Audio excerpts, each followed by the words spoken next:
হে আল্লাহ, আমাদের প্রিয় ভাই শরীফ ওসমান হাদি, যাকে নির্মমভাবে শহীদ করা হয়েছে, আজ সে আর আমাদের মাঝে বেঁচে নেই।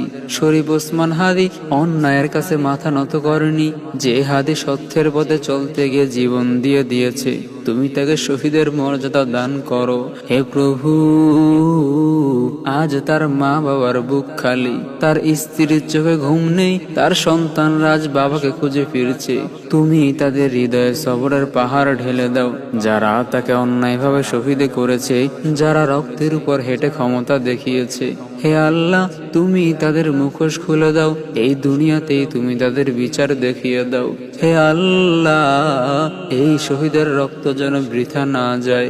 এই রক্ত যেন আমাদের ঘুমন্ত বিবেককে জাগিয়ে তোলে। এই রক্ত যেন জুলুমের বিরুদ্ধে দাঁড়ানোর শক্তি হয়ে ওঠে। হে প্রভু, শরীফ ওসমান হাদির কবরের মাটিকে তুমি সুগন্ধিময় করে দাও। তার আত্মাকে তুমি প্রশান্তিতে ভরে দাও। আর আমাদের সবাইকে এমন মৃত্যু দাও যে মৃত্যুতে তুমি সন্তুষ্টি থাকো।